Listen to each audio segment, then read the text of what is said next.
When you drive through Newtown in Sydney's inner west, you can't help but notice, among the shops and the busy traffic, the 3-storey high mural standing at the very heart of the main drag, King Street. This iconic piece of street art, featuring the powerful words of Martin Luther King, has endured for more than 20 years, even though the suburb it belongs to has changed. To think that it's still there nearly 20 years later is just phenomenal. I thought we'd be slammed into jail the first night when the police turned up. People were troubled by the concept of the mural being an art form rather than just being a variant of graffiti. When the mural was painted in 1991, Newtown looked very different. There were a lot of old second-hand cars on the street and plenty of run-down terrace houses, cheap to buy, easy to rent, even if you didn't have a lot of money. Within the crowded suburb, derelict empty spaces were still common. But this once working-class area was in transition. Gentrification had started.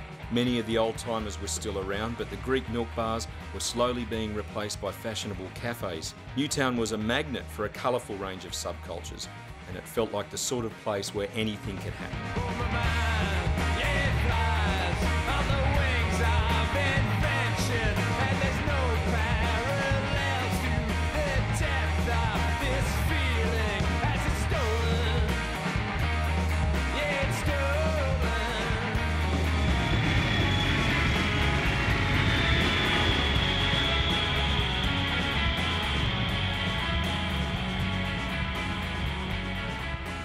Artists and musicians had lived in the inner west for many years, attracted by cheap rent and easy access to the city. In the early 80s, this creative underground community was typified by Art Unit.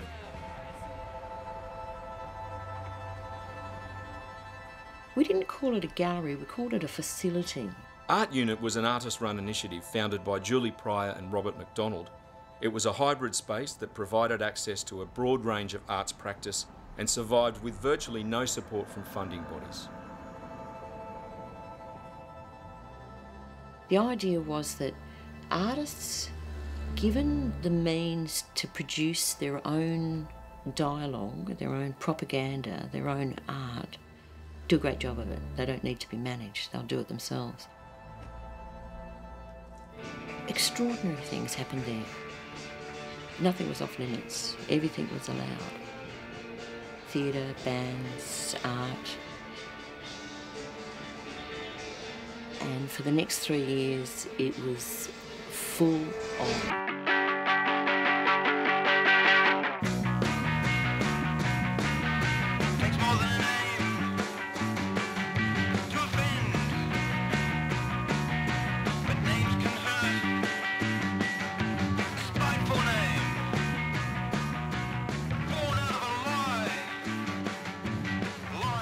We were young and we were full of passion and idealism.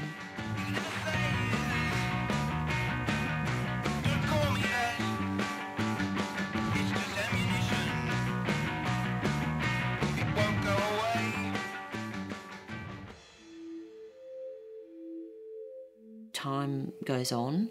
Our first child was born at Art Unit. And then, of course, eventually, Art Unit came to an end. We moved into a little suburban house in Newtown. Robert got a job. I had a couple more babies to come. And of course the pressure got too much after a while. All that fantastic, extraordinary engagement with Art Unit, and then within a couple of years we were doing the full suburban mum and dad and the kids. It was, you know, it was a bit much.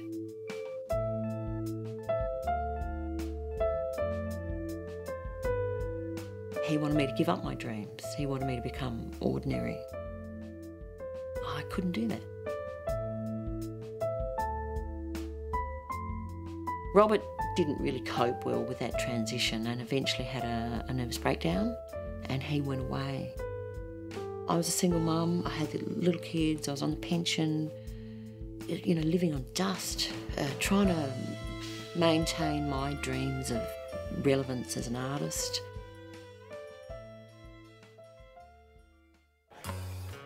And that was when I met Andrew. In 1991, Juilee Pryor was painting the outside of a shop in Newtown when she noticed a street muralist working on a wall a few doors down. His name was Andrew Aitken. Andrew Aitken was definitely one of the most pivotal artists in Newtown. He was quite an extraordinary character. Tall, loud, and because he was Canadian, he sounded American. He was full-on in-your-face Christian. This hippie, you know, vegetarian. Infuriating, exciting. You know, he'd wear like rainbow-coloured outfits and, you know, he didn't really fit the stereotype of people within that community.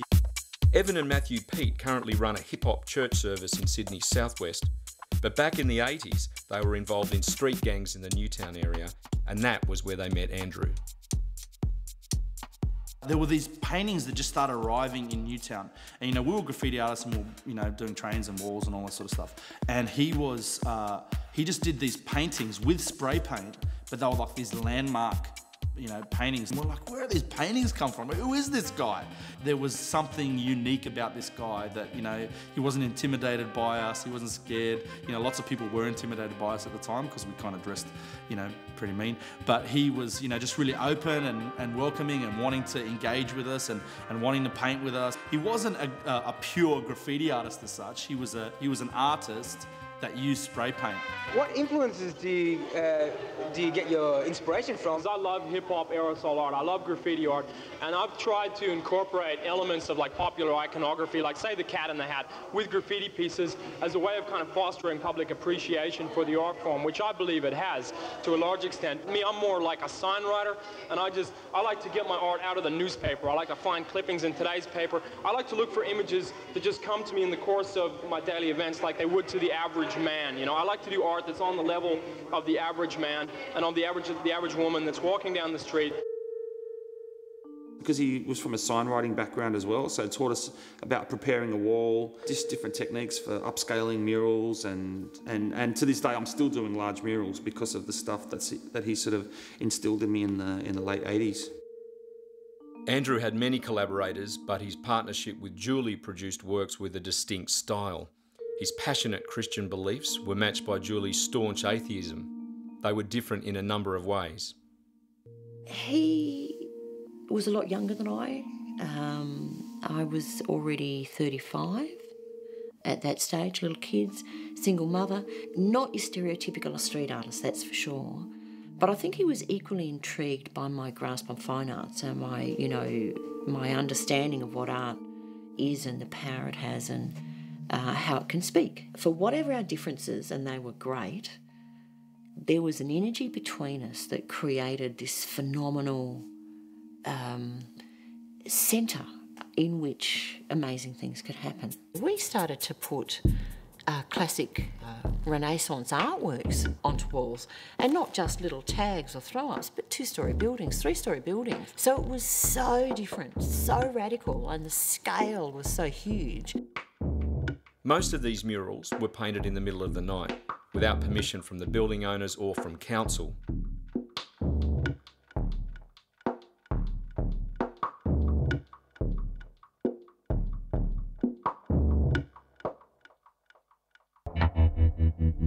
Andrew had already had his eye on the blank 3-storey wall in King Street that, of course, became the mural, the I Have a Dream mural.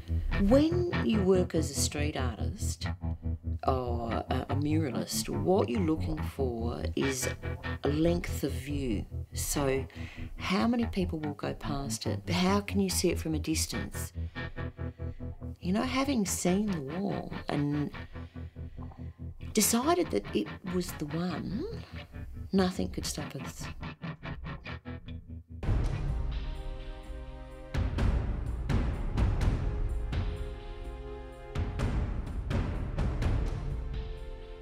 We began it a bit like a military campaign. We realised that probably the easiest way to hide was in a crowd, so we thought Friday night, 7 o'clock. What they were about to do was illegal. To fool the onlookers, the muralists armed themselves with a fake letter of permission and dressed like council workers. Started doing the base, which was a frieze of people, and getting the lettering up, which of course was Andrew's Good Job was the sign writer. It was about then that the police came down. They'd had a report of people lurking in the bushes. So the sergeant turned up and I took him to one side and I said, "Now, Sergeant, it's not graffiti. Look at me, I'm a mild-mannered middle-aged mother of 3. Do I look like a graffiti artist?" And he laughed and he said, "Oh, of course not." And it was at this point we realised that we were going to need some serious height elevation strategies. Andrew rang Tony Spanos, who is a delightful, eccentric, crazy person, multimillionaire, loves graffiti. Tony Spanos is one of the biggest characters that Australia has ever produced. He's this guy that, you know, went to school with James Packer but would rather eat kebabs with the boys. They took his licence off him and he built a chariot with horses and dressed up like a Roman and went up and down Botany Road on a chariot. Tony Spanos is not your typical millionaire. Tony's father immigrated from Cyprus in the 1920s and made his fortune in the meatpacking industry. But Tony turned his back on traditional business to embrace the causes he's passionate about. The youth and the environment, way behind, lost, ignoramus. His greatest passion is working with underprivileged youth. I started becoming a full-fledged youth worker in 1990. I abandoned the business world and working for the tax department and the government. I started working full-time for street kids. So I'd given up using all my skills in the business world, in the meat export business, and I used all my skills now and I reverted all my interest in supporting street kids. In the 1990s, he played the role of both mentor and fan in Sydney's graffiti culture, and he even converted the car park of his family factory into a gallery and safe party space. And he christened it the Graffiti Hall of Fame. Tony would go, "Right, I've got this, and I know this bloke, and I know this bloke, and you can get a this and that and this and that, and cherry pickers and this and that," and hence why the I Have a Dream exists. The Martin Luther King project took us 2 evenings. We were planning to do it in one night, but we didn't have the height access equipment to get up there. And then Tony Spanos turns up, towing behind his classic sports car, a cherry picker. Fantastic. So I got to go out into the Saturday night traffic and stop the traffic, stop cherry picker. People will do anything if you've got a hard hat and a hazmat jacket on. And there used to be these pylons in the front here, so I had to remove them gently with the angle grinder and a few bolts and put them back. And we put the cherry picker in. Tony Spanos showed up on the second day with a cherry picker, which got us right up to the top of the wall. So we did that in 2 nights. When we finally declared it done, it would have been about 4:30, 5 o'clock on Sunday morning. Andrew walked back to the church and got his bass saxophone. He stood underneath the mural and he played a few tunes and we drank champagne. It was the most delicious moment, you know, sitting there and the sun's just coming up and this golden light is just hitting the face of the mural and bringing it to life, and there's not a soul on the street. We just drifted away, went home, and there it was. We'd left our mark, and it was a gift to Newtown. That mural represented a very significant statement by its sheer scale it does. And even in those early days, people were pretty awestruck by it. It was a pretty impressive mural.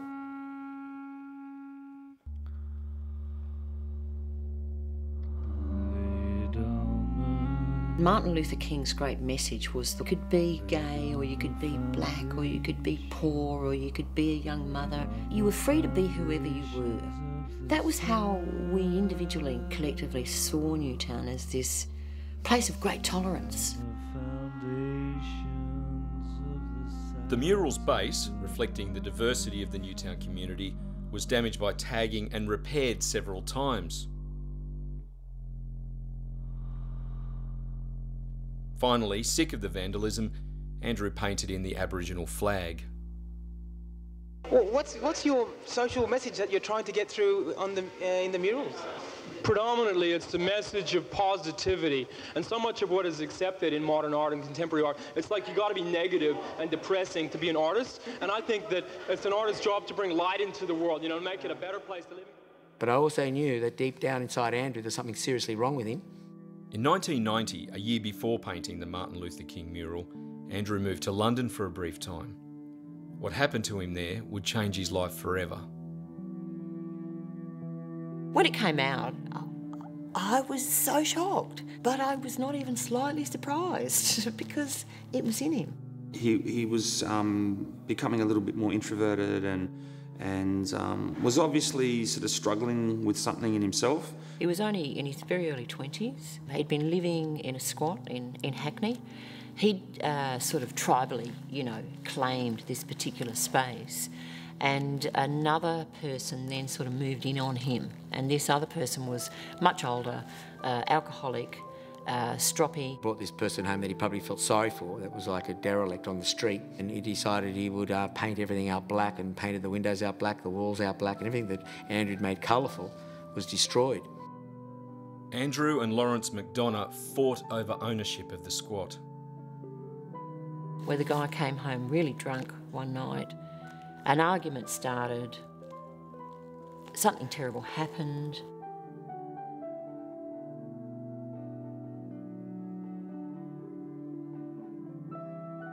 So I think the whole murder scene was a circumstantial thing that arose through aggravation and frustration once again, by somebody that was violent towards him. He didn't have the emotional skill to actually deal with the crime that he'd committed. So he buried the body, cemented over the floor and fled the country. In 1991, soon after the murder, Andrew returned to Sydney. And within a short period of time, he was making a name for himself as a graffiti artist. He was respected, he was adulated, in fact, but he could not rid himself of the guilt. Technically, he could have got away with it, and never had seen any jail time or anything like that. But he, faced the music. None of us ever knew till it was released, till he actually went and confessed. In the mid-90s, Andrew joined a religious order called the 12 Tribes, based in Picton, New South Wales. At their urging, he returned to the UK in '96 and confessed to murdering Lawrence McDonough. He asked for the death penalty, but got a 12-year sentence instead. He wanted me to know, but he couldn't actually face me and say, look, would you find me a lesser man if you knew that I'd killed someone? And I didn't, and I wouldn't have, and I don't now, because he was man enough to actually face it. He maintained hope. He knew that he was redeeming himself for something, and he knew that I got that. And so every time I got one of these crazy packages, every single one of these is just a little bit of Andrew, you know, something precious for me. This is a person who was in pain, who was suffering, who was lost, who was in the darkness, who was, you know, banged up for an indefinite amount of time in a jail in a foreign country, who was looking back. He helped other prisoners. He taught them, you know, how to paint, or involved them in exhibitions, and whatever he could do that was creative, he threw himself into wholeheartedly.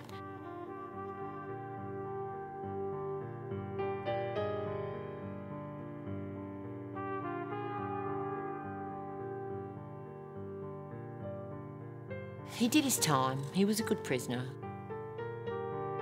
Andrew was released from prison in 2005. Andrew's living in a Christian community now in Canada, and got family and married and things like that. His life has moved on.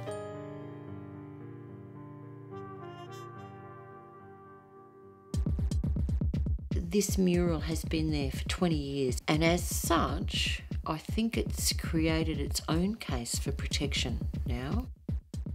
I think it would be a very sad thing to see it destroyed or replaced with billboards.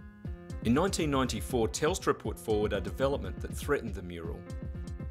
Telstra actually own that park, and they have an exchange behind the wall to the side of it. And they decided they wanted to maximise that land by building a new building, and came up with a number of proposals that would have had either an impact on or totally destroyed the mural.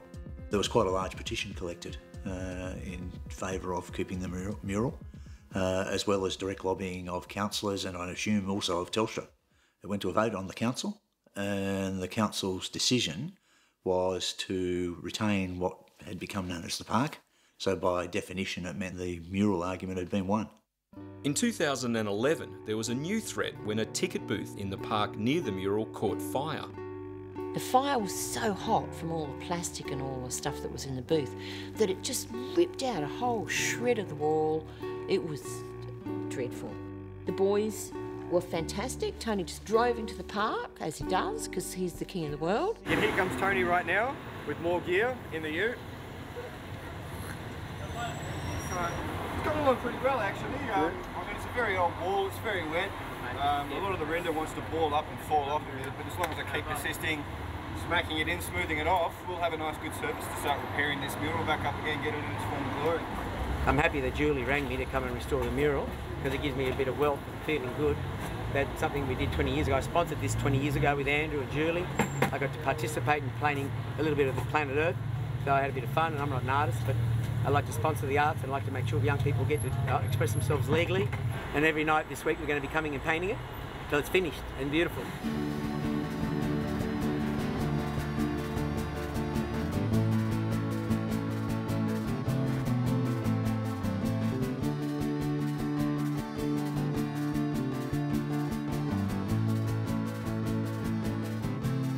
They got up there and they put up the render and they cleaned it up and retouched it and repainted it. It was really important to actually secure it and make sure that it continued.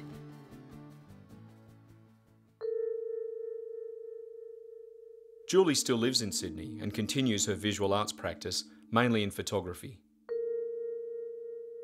I've got new artwork that I'm developing now which promises to be as exciting as any of the other things that I've done in the past.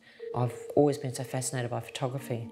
That whole idea that you can catch light in a box and manipulate it and make it say something.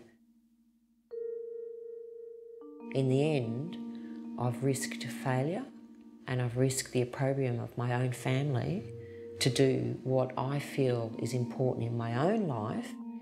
Everybody has the right to go to hell in their own way. I'm not afraid of the dark because I know that within the dark is the kernel of the light. That kind of desperate, defiant refusal to be crushed by the darkness and the heaviness of life is really what got that painting done. And we were both at a point where we were just, what have we got to lose?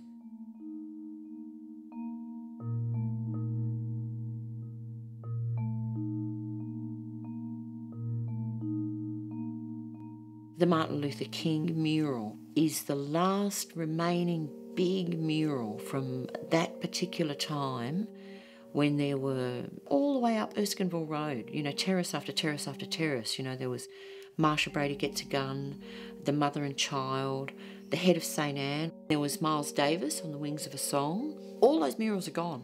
They've been, the tidy towners have been in and all those walls are beige. It's terrible. I just think, wow, with those sightlines, you know, and the desire people have now for vibrant cultural stuff to be happening in the area, and yet it was all taken out. And that particular time when all those big murals were happening, that was a time when we could do that. It was before street art was a genre, before it was a scene. We didn't know we were creating a scene. It's well loved now. What it does epitomise is, you know, the sort of the free thinking, you know, the strength of divergence within the community of Newtown that's been there for a long, long time. That uncommissioned, rushed up weekends madness has remained, and not just remained.